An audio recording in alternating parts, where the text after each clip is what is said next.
everybody, in this construction video, we're going to talk about how to construct the orthocenter of a triangle.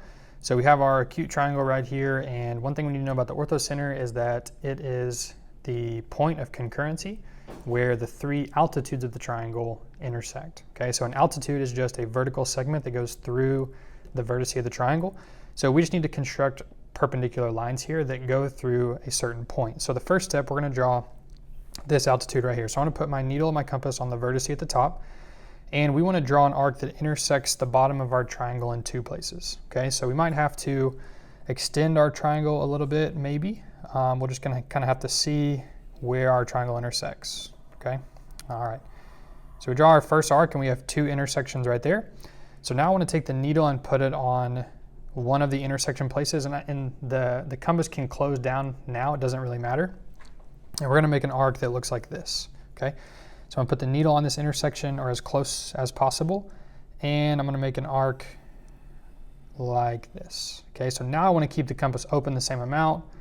Flip it over here. Let's put the needle on this intersection, and now let's make an arc going up and an arc going down that intersects the first arc that we drew.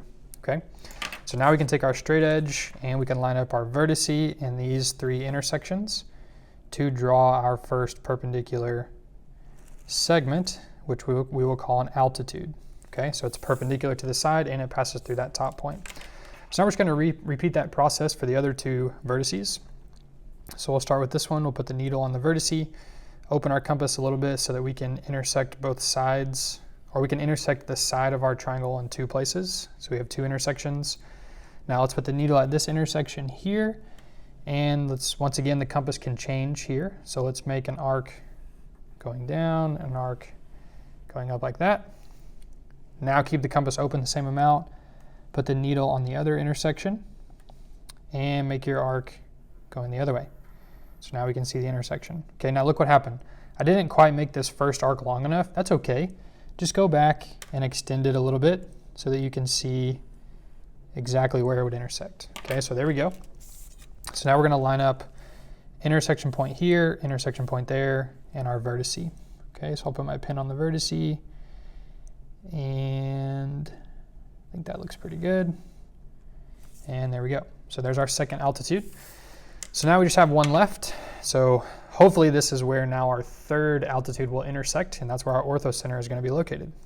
Okay, so let's put the needle on the final vertice, and let's draw an arc here that intersects our triangle in two places. Now let's take the needle, put it at this intersection, and we can close it down a little bit now and make our arc going one way here and bring it back going in this direction. Okay, compass open the same amount. Now put the needle on this intersection right here, the other intersection, and draw your arc going both ways. All right, so we have a lot of arcs going on here, so make sure you keep straight where you are trying to draw each line. Okay, and so now for our final altitude, we line up those two marks with our vertice. Make sure we got it good, and we draw our final altitude right there, perpendicular, and notice there's our point of concurrency, and we have constructed the orthocenter.